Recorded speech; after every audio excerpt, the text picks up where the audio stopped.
This video is brought to you by patreon.com/worsttake. Get access to exclusive live streams and Discord servers, on-screen shoutouts, and early access to some videos when you join now. Help make sure that we can continue to make content like this by supporting the Patreon. Links are in the description down below.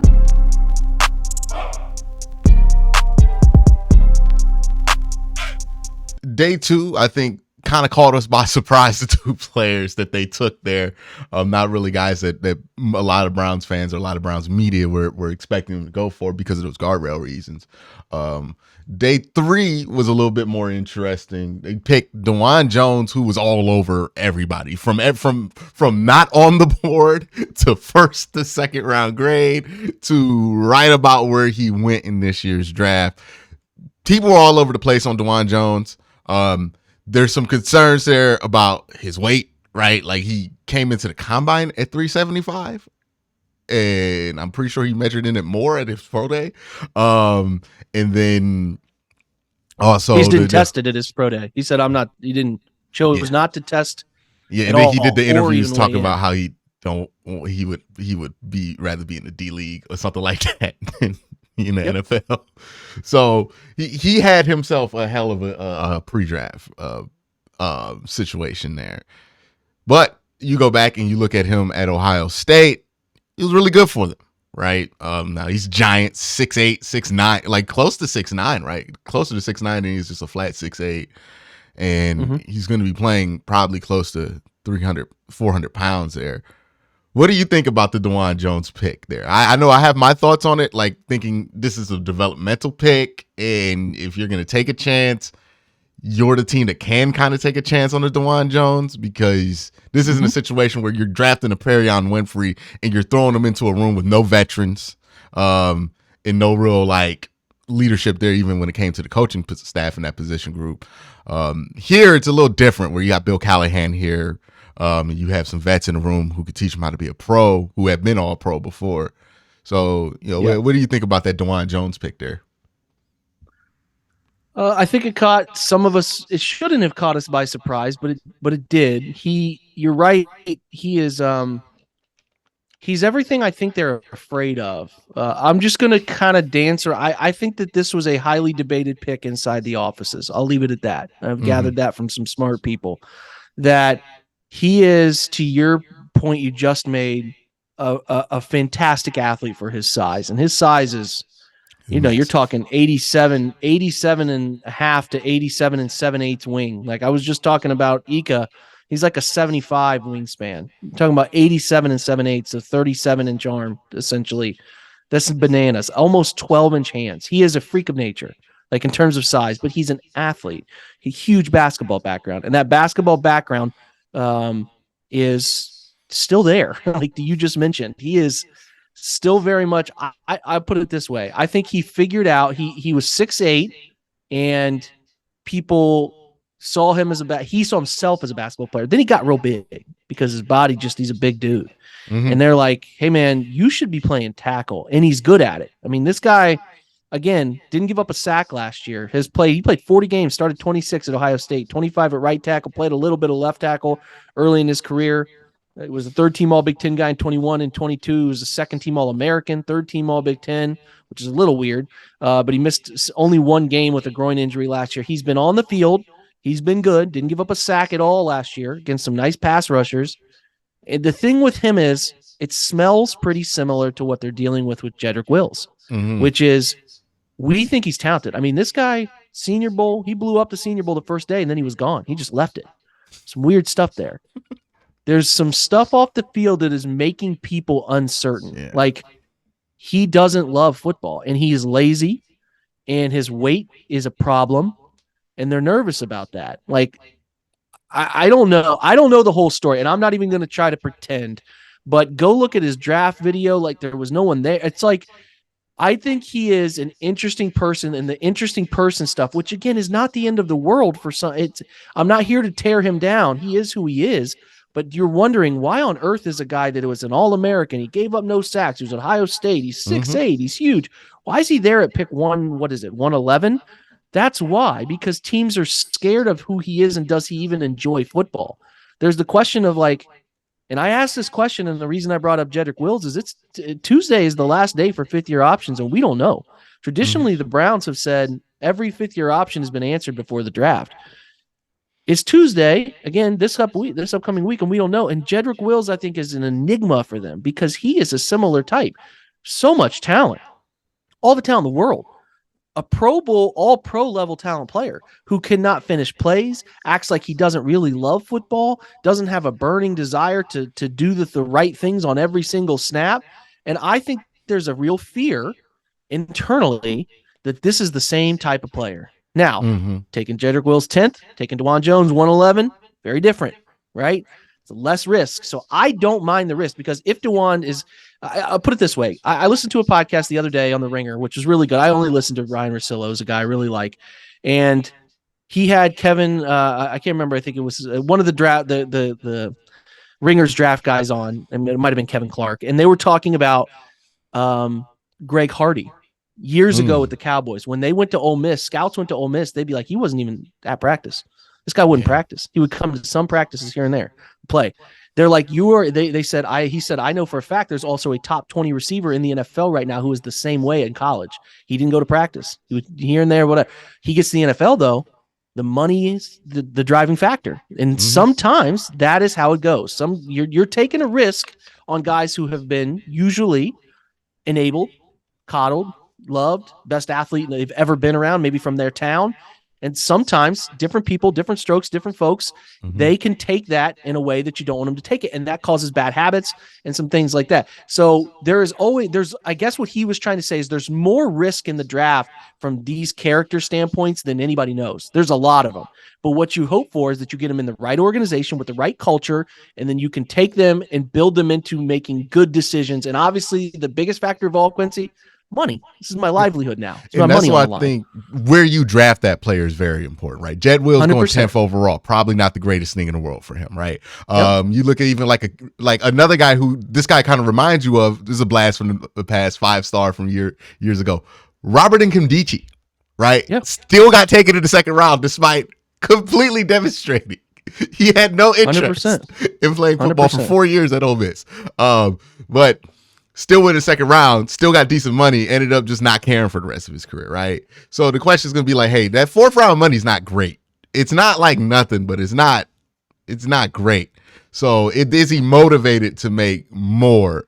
Like DeJuan Jones is the kind of guy that I would love to have on the rookie deal, but I don't know if I want to be the team that extends him. It's kind of a similar thought process to, like, I think the Ravens got this with Orlando Brown Jr., where it came time for that deal, and they're like, I don't know about I don't know what kind of player he's going to be once he gets paid. Now, he obviously ended up being fine once he got paid, but there are those concerns. And I think Jarvis Landry alluded to this a couple years ago. He's like, there are more dudes in the league than you know that are just, it's a job. You know what I mean? We love football. We watch football because we love it, and we think that that's the normal. But for people who play it, sometimes they just do it because they're good at it. So, and DeJuan's really good at it. I mean, he has that hands, you watch that Penn State tape, it's crazy. Like he's just throwing down guys who are draft picks, like they're nothing. Yep. The Senior Bowl stuff is incredible with him. We'll see if they're able to get him in the right mind. I know Jed Wells didn't work out, but DeJuan is a different person. Maybe he finds a different motivation there. Maybe somebody's able to speak to him in a way that motivates him a little bit better than Jed Wells. Maybe there's some mutual interest there with somebody. You never know, all these variables in play when it comes to personality. But yeah, he is an intriguing one because as many people had him in the first round, had him off their board completely. He clearly turned people off during he did. Process.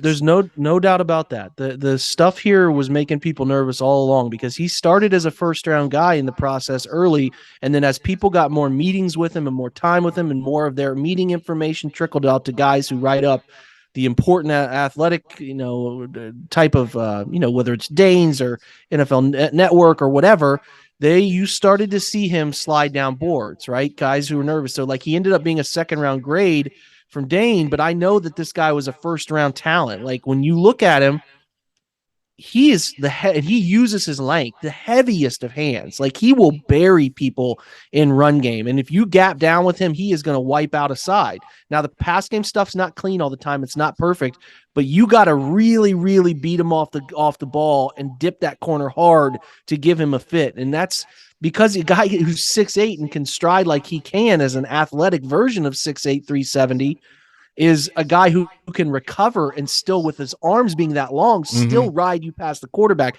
Like, a guy who I love, Nick Herbig, was like flat out said after that game, that's the best tackle I've ever. He's a monster. Like, that's flat out the quote. He said, that guy's a monster. So your hoping is he continues to grow. And then Ohio State's coaches said this, his energy improved every year as he figured out he was getting better and better. So you're hoping that, and if he gets into the NFL and can figure out, I can handle these guys, I can block these guys, I see what contract is coming, if I do this, I can make a living, so on and so forth.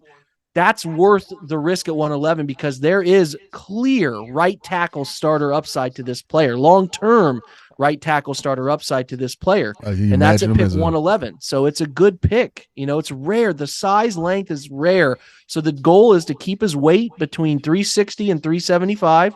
Don't let him go any further than that. Keep that stuff on the straight and narrow and continue to see if you can get that. Because I can't wait to see him face Miles. Like, if he gets a chance to run into Miles, like, that's going to be must-see TV. Those are different humans from different places. Like, those are freaks of nature. So I'll just be interested to see.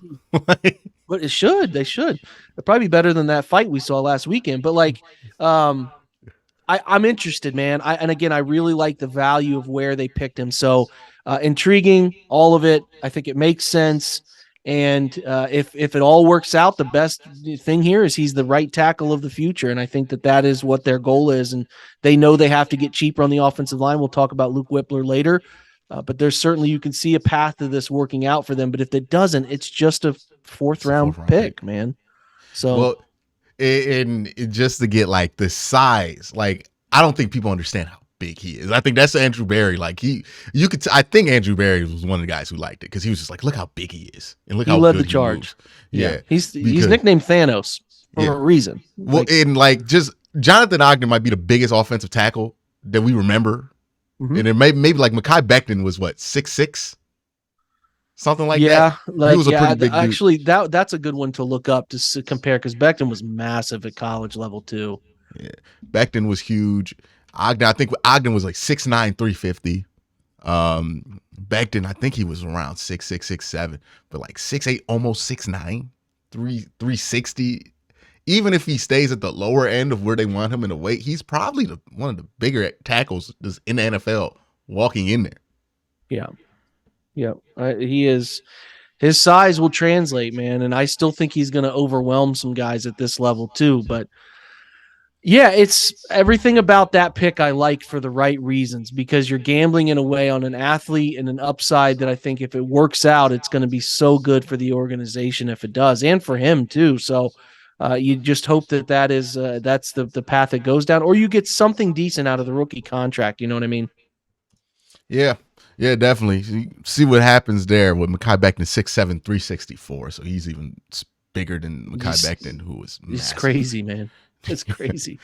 Hey, if you get him motivated and he can, like, get like a 10th off that 40 and you pull him, like, imagine not wanting to be that guard when he's tackle eligible and he's coming around with a running start on a run play at the goal line. Yeah, no thanks. I don't want to be that linebacker or that poor DB that's standing in that run fit. But also the Browns got, and now this is where they kind of went back to what we expected. Isaiah McGuire, edge out of Missouri. This is a guy that a lot of people had mocked to the Browns at 72. Ended up getting him at 126. This is the first edge rusher they got in the draft.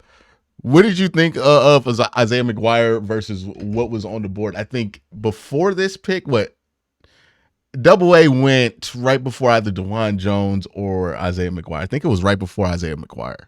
I think you're right. Yeah, I like this pick. This is a pick many people had the Browns sort of pegged to because of the testing and the age, and I thought it made sense. So he had a pretty good year, his senior year, where he put together the senior year he put together something like 27 tackles for loss and 80, 90 tackles. I think he had 13 and a half sacks in that time as well. So he's put together 2 good seasons leading up to this draft. Second team all ACC guy, led the team in sacks. Like he was, a team captain. That's all stuff that I love. Your teammates respect you. So a good size player for the position, 6'4.5", 270, which is what you want. Good weight. The wingspan at 82 is really strong. The 40 was only 4.76. You'd like that to be a little better, but his 1.59 10-yard split is extremely good. Is what you want to show that quick burst as far as getting off the football. The vertical jump 36.5 and a 10.5 broad jump. That's everything you want. He's pretty physically impressive guy, like we said, long arms. And I think the frame can get stronger and carry even more weight, a little bit more as he gets stronger. He sort of tightens up a little bit. So physical hands, violent tape, like he's got a rip. I think they call it a rip chop that I really, really like, with the ability to, get rid of guys, get up under the wrist and make plays. Like he gave the Pittsburgh Steelers took Broderick Jones in the first round, and he gave him fits this past year. He gave him fits. And that's something I know that they were drawn to as they looked at him, especially in the pre-draft and post-draft. So productive backfield player, heavy tackler. Like I think it's all pretty good for him, but he's not a, if he was quicker off the football, he would have been a higher draft pick. I think there's some get off stuff that you don't like, and he doesn't have a natural bend that tells you he has a way to get to the quarterback no matter what. He will have to rely on being either a power through you guy or a technician guy to make things happen, right? The pad level gets too high because he doesn't have great bend, so that exposes him a little bit to those washouts where he gets run by the quarterback, right? Sometimes he can be late to identify who the edge sealing player is, and like he gets mixed up and turned inside, gets a little too methodical at times. Won't be a guy, he wouldn't have been a 3-4 guy. He doesn't drop out. He looks so uncomfortable dropping out. We don't want him doing that, but and I was a little worried he didn't bench because I'd like to know the strength there, but he does show enough power to me that makes me feel relatively comfortable with the power. There's a long wingspan guy, so maybe he wouldn't have done as many bench reps, but I don't think that tells the story about him. But I think that the note is like polished rusher. I think he's got some rush stuff that you really like. He could get a little better there to maximize the skill set, but he's agile for the size he is at 6'4.5", 270. He's powerful at the hands, at the point of attack, to be able to run into people, then drive them, make those bull rush plays happen. He can disrupt both phases as he's been productive enough to do those things. And he can be on the field for some of those wonky fronts and pass situations where he can rush from different spots too. So it's certainly I think a good value pick at 126. I can see why some teams were away from, because he doesn't have like the natural stuff. Like, every pass rush, you're not going to put together your singular best move, right? People have to understand, why does a guy like Miles get taken first? Oh, because every single play, Miles is so good at turning the corner that even when he doesn't put a move on, he can win and get a sack. That's the difference. It's like how much has to go right for Bingo. you to get That's to the quarterback. Literally my next for sentence. Myles Garrett, literally nothing has to go right for him to get to the quarterback. He can just run by you at a freakish size and bend that he's almost dragging his left hand on the ground, blitzing, and it's unbelievable. That's where so McGuire's not like that. He's got to get things right. He's got to get the hand lifted at the perfect time. He's got to hit that club rip at the perfect time. It's just his margin for error is narrow. And but when he puts it together, there's enough there to see where a rotational piece where he gets maybe 300, 400 snaps, and he's a guy who can get you 3 or 4 sacks.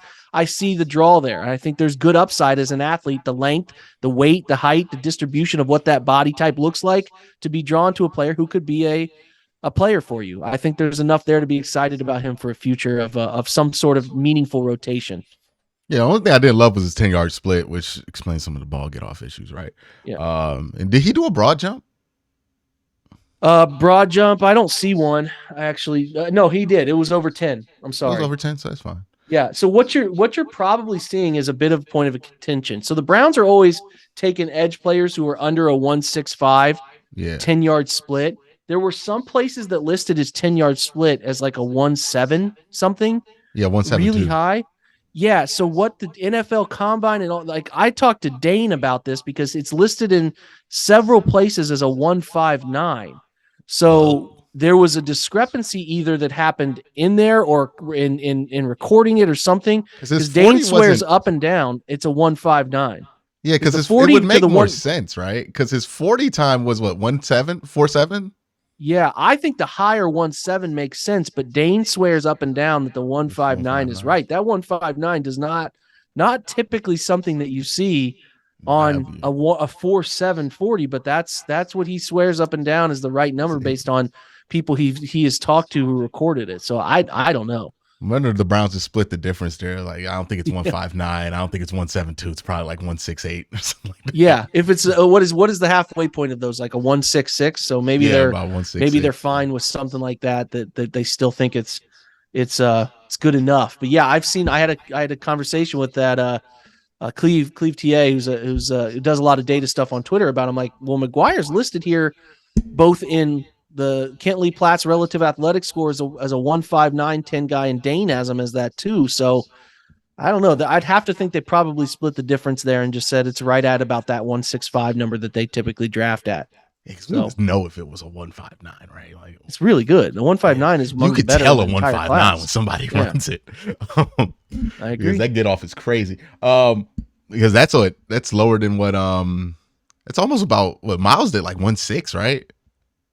Yeah, I can look that up in just a second. Yeah, I don't exactly remember, but let's cross compare just to get a feel for that. Looks like Kent's only doing he's only seemingly doing guys who came out in this year's class or something. I don't know what's going on. I can't find things as quick as I want to find. I know, them, like but, TJ Watt, he's in that 1.6 range, 1.6, like that. He wasn't sub 1.6, so 1.5 would be crazy.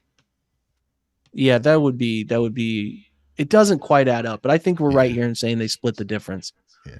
All right, let's talk about the other picks that they made here. DTR, they drafted a quarterback here.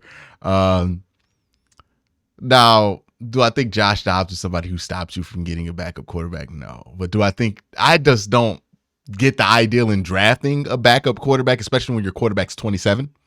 Right? Because not like you look around the league, quarterbacks Deshaun Watson's age, they usually have quarterbacks about his age or older at that point, right? Now, they want more athleticism behind him. They want to have a similar profile, so in case he has to miss a game, they don't really have to change things up. Because the change from Jacoby Brissett from play style to Deshaun Watson was just jarring last year. But, you know, it's kind of a pick that you have to, like, even if you like DTR, Dorian Thompson-Robinson, it still doesn't make sense here, because if DTR becomes a good quarterback, he won't be a Cleveland Brown when he's playing quarterback. He'll be on another team. Yeah. And that's best case scenario for everybody involved if that happens. So I didn't love the pick. I didn't really get it. My biggest thing was like, make the preseason more interesting, I guess, right? Like, but at the 5th round, you should probably, that's not the philosophy you're going for. That's usually what you do with like a 7th round pick. I hate it. I hate it. I hated it the second it happened. I hate it now. I would have been fine looking at a quarterback like 190. I know quarterbacks have been all snatched up by that point. I get it, but I don't really care, because you committed 230 to a quarterback who during the draft, someone tweeted out that they think Watson might leave after the 5 years anyway, and he was cared enough about that to retweet it with a ball cap to insinuate that is not true. Like, he's going to be here for 10 years. And so I'm like just blown away that you think you have to spend a top 150 pick on a backup for him. Who, and again, Dorian's fine. He's come along. He's had 2 second-team All Pac-12 years. He was an honorable mention player last year. He's 88 touchdowns, 36 interceptions. He's played a lot of ball. This guy's had 1,359 attempts across 5 seasons at UCLA, and he knows the type of offense that they're shifting toward here, obviously playing under Chip Kelly. He's fine. I'd be fine if this was I had Kenny Pickett was my quarterback, or somebody else in taking this player. And again, he is, and I don't want, people in the comments are going to get mad or whatever on this, but like, I get all the angles. He's the ideal type of backup for Deshaun Watson, right? I get it. You know who else is? Josh Dobbs. There are many other guys that you can find who could be the ideal type of backup to this guy. I'm fine. I like Dorian, the player himself. I'm fine with him. I get it. And he would have been good for, say, Green Bay, backing up Jordan Love. There's a lot of places here. What's the best outcome? You just mentioned it. He never sees the field. He never plays because you put 230. You're going to sign him to another deal into DeJuan, and he never gets. Because if he gets hurt and you're playing your backup, it's a dead end situation for the most part anyway. So like, I'm just. Like people will be like, well, what's a fifth round pick? Well, fifth round pick could be Talanoa Hufanga, who was taking pick 180 for San Francisco a few years ago as a safety, and was a first team all pro this past year. Jamie Robinson was still on the board. Antonio Johnson was still on the board. They have guys that dart throws at safety and corner that I would much rather take here. I don't hate, now that I'm away from it, I hate it. I hate it, but I can't change it. So I can justify it if I want to, and that's fine. But like, you signed Dobbs to 2 years, $2 million guaranteed. You can trade him and get off of some of the guaranteed dollars you gave him, but you gave him guaranteed money, so that's saying somebody has to trade for him. And like, you also spent an entire year of paying Kellen Mond as your third quarterback, didn't even put him as an active at all. It just is very strange to me. Like, and if you're of the ilk of like, hey, this is what the Eagles did when they had Carson Wentz, and then they had went out and still got Jalen. This isn't Jalen Hurts. This isn't a second round quarterback. This is a guy who's very limited. He's fine, but he doesn't process the game the way it needs to be. He's too panicky. I don't like that part of it. The NFL arm is fine. I think he's got a decent NFL arm. Toughness, ability to create. I think he can do those things. He can run. He can scramble. That's all great. But I would much prefer this pick late 6th, 7th round, where it's really just throwaways at that point. And like, I just think that, there was with Ika earlier and talking about the cap here is even more hilariously limited, because say he has you talked about he makes preseason more fun, and he does pretty well in preseason. Well, that means that's a guy that you could maybe trade away for, like, I don't know, a 5th round pick that you just used on him anyway. You're just not going to see enough of him. The odds are very, very low. Put it this way. Low, that you're going to see enough of him, and B, he ends up being good enough that somebody wants to maybe give you a 2nd round pick for or something. Like, it just, the upside of the selection, Quincy, is I don't like it. And maybe they'll dive more into this week when they do a lot of their bigger, Andrew does his post-draft stuff. Like, they'll give us some more here, but the justification for it to me is not good. I don't like it. And they could have taken a lot of players there I still liked. And one of the things I want to touch on, right, because like people seem fascinated or obsessed with this idea, like Deshaun Watson's not going to want to stay here after this first contract. You don't, we talked about fully guaranteed contracts in such a weird way this offseason, but it's like, you don't sign a fully guaranteed contract unless you want to be there for a very long time. Yes. Because you know what Deshaun Watson cannot do anymore once you sign a fully guaranteed contract? He can't request a trade. There's no city. He's going to owe money, especially how they give that money out, where it's kind of like an advance. He's not going to have those options available to himself. Like, he's here. And he knows, too, his restructures are going to happen with that deal. He knows, he talks to the finance team with the Browns and his guys. He knows they're going to restructure his deal the maximum amount of times within a 5-year window. And then that means they're going to redo the contract as well, because if he knows he's not going to ever have like a $90 million cap hit the way it's trending. He knows that's not going to happen. But it's just, he's here for 2 deals of 5 years each. Like, that's happening. He's said it on Twitter himself. Like, he said he wants to retire here. Yes, like that. The selection here, if the very bottom line of the selection is they're doing this as insurance for Deshaun because they want to see, like, they're worried about him ever getting back to the level he was at, that makes you more nervous than anything, Quincy, because that tells you that they don't know. And I don't like that at all. Yeah. And the other part of like, okay, well, maybe you get a long-term backup. I don't even think that's true, right? Because if DTR does play well enough to where you think he can be a backup, he's going to get signed somewhere to get a chance to be a starter by the end of his rookie deal. So this is a player who, even like best, worst, or middle case scenario, he's not on the team for more than 4 years. Like, I don't see, if he's not good enough to get a contract elsewhere, then he's probably not going to be good enough to be your backup. So, I don't get the choice here. Maybe they can get lucky and he plays a great regular season game and somebody goes cuckoo bananas over him and decides that they want to trade, crazy amount for him, a third or something for him. Maybe you get lucky there. But this to me felt like an NBA overseas Euro stash pick. Like that's what it felt like. It felt like one of them things that you ain't got to worry about till it's time to worry about. But it's kind of like deflating when it happens because you end up getting somebody that you weren't really anticipating. Let's talk about Cam Mitchell out of Northwestern. It's 6 foot, like 5'11", 6 foot kind of corner. Really good run defender, really good tackler at Northwestern. People are putting him already kind of in that conversation of having those, nickel DB slot responsibilities where he's going to be playing a little bit closer to the line of scrimmage. You see that's the future for him? Yeah, I think so. He played a lot of outside corner at Northwestern, but I do think they're going to try to put him inside and let him be a guy who can play in there. He's he didn't come in as a decorated recruit. Northwestern was his only Power 5 offer, but his father DeJuan noted here was a running back, a return man at Northern Illinois. So he comes from a football family. He is a very smart, just a very adept football player. 2 years honorable mention All Big Ten, 6 passes defended in 21, 10 defended in 22. Saw the field some 12 games over his first 2 years at Northwestern, but he turns into a really good athlete, man. I mean, it's an 8 RAS score, which you obviously love that. 8.4. He's under 22 years old right now, so that age is really strong.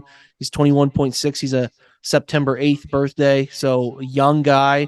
2 years of starting experience after Newsome left, who's a good friend of his, as we all know, which is a nice part of the element here. But he's a 4.45 40 guy, right? Good splits in the 20 and 10, 35 vertical jump is strong. The short shuttle and 3-cone were good.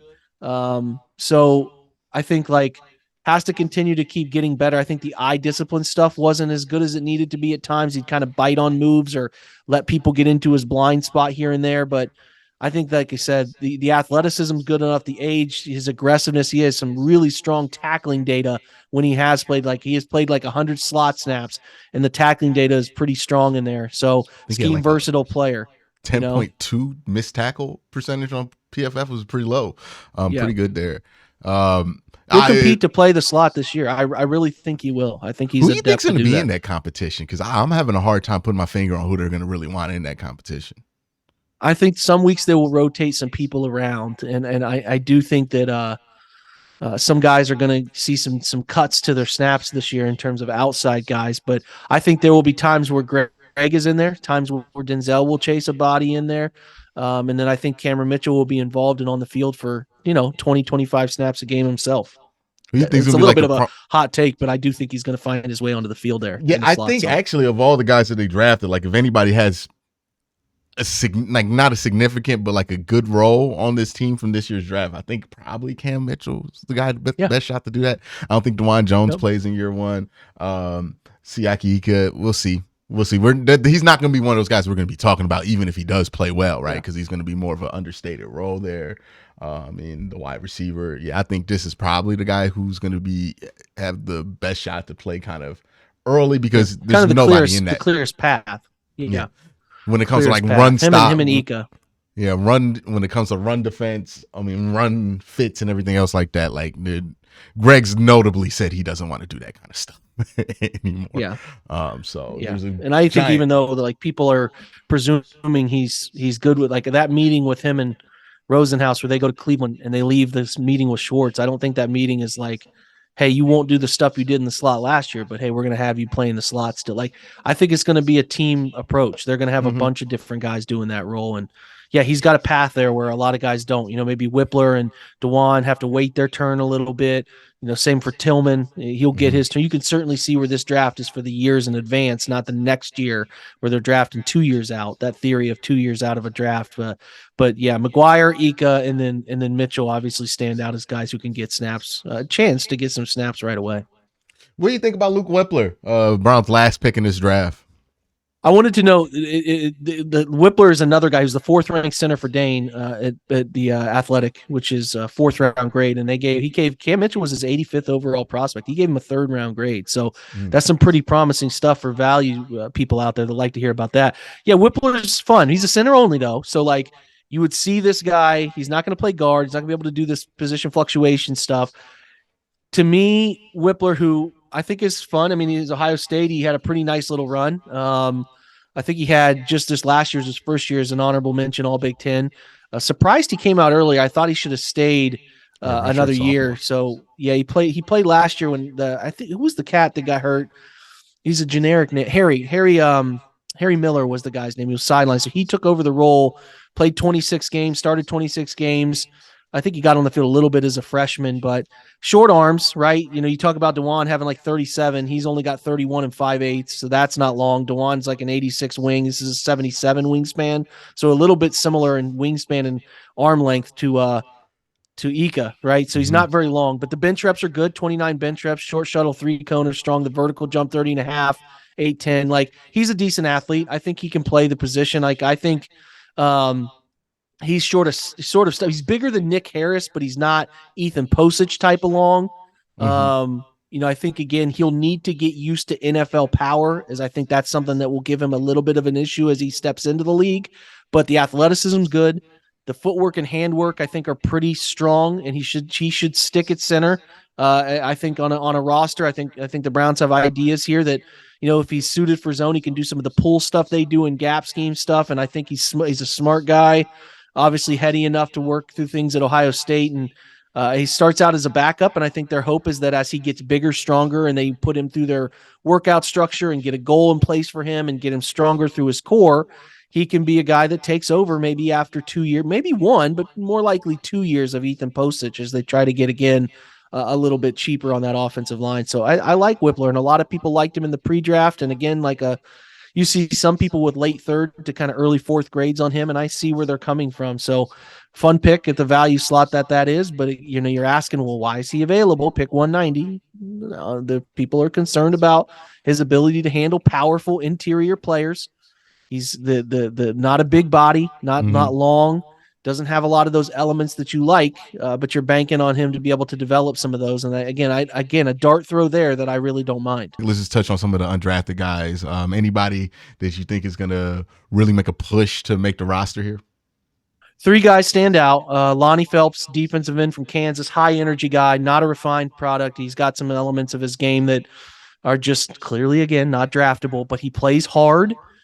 He is a good athlete. He tested really well, and he has a sort of Melvin Ingram vibe to me at times, just his play style. So he has a chance. Ronnie Hickman out of Ohio State didn't test, so I think that hurt him overall, but had a really nice overall season for Ohio State. He broke out last year. Again, in a safety, and in terms of like the safety situation is a chance. Like if he has a decent run in preseason camp, all that, he has a chance. That third safety is occupied by DeAnthony Bell right now. They could go get a veteran still, just cheaper veteran to be the third safety, but like Hickman has a real chance. Like I knew that they were interested in him because our guy kind of had been mentioned a couple different late draft slots that they were interested in Hickman. So again, a real chance there. And then lastly is Mahmoud Diabite, who was originally at Florida, linebacker at Florida, more of a rush linebacker, but ends up going to Utah after a couple of years of disappointment. Florida has a nice little run at Utah. Athletic, big body type, little stiff, little rigid. I don't know if he's going to be an off-ball linebacker, more of a Sam, maybe a walk-up, 15 snaps a game based linebacker type stuff, but can also rush. I could see him being fun. Based on some of the traits he has. He also got $250,000 in guaranteed money. So that's equivalent to a 5th-round pick of guaranteed dollars. So in my mind, guy who didn't like the DTR pick, I'm just saying the Browns signed undrafted free agent DTR and drafted Diabite in the 5th round. So I'm playing a little got to edit it in your head canon to make it, that's right. But those are the 3. They signed 10 guys, I think. Hassan Hall, another running back out of Georgia Tech. And there's certainly going to be people that are interested in a safety, a running back, and I think another running back in free agency, a cheap one could make sense, and then maybe another defensive tackle could make sense too, like an Al Woods that we talked about earlier. So I think after the 4th, It's maybe the fourth is I'm not sure, but those comp picks. So free agents will stop counting toward comp pick compensation for the 24 draft at some point this week. So it does seem like there will be an uptick in some of those fringe free agents who teams don't want to mess with their comp pick formula for the 24 draft, that they'll go after some of those guys. So expect to see an uptick in some of those. And a reminder, the Browns get $9.5 million on June 1st to their cap to open up because of the John Johnson release. Is a post June 1 designation. So they'll get that money back into their books, but it doesn't come until that point. So they could end up ultimately waiting one more month and then signing some guys right at the turn of June too. So keep an eye on that. All right, Jake, always great to talk to you about the Browns. Always great to have you on. Get your draft insight, football insight, Browns insight. Make sure you check him out, Browns OBR, Orange and Brown Report. Film Breakdown podcast on Spotify or wherever podcasts are found. He is there. Check him out there. It's a great podcast. He gets really in depth there. Has some great guests there as well. Jake, thank you for coming on. And let's see how this season goes. This is gonna be the world's most stressful season of Browns football. You talking about every game feeling like a playoff game? It is. It is on the line. It is, man. It is for sure. Thanks for having me, Quincy. I'm a big fan of your work, man. Always a pleasure to be on, brother. No problem, man. You have a great day.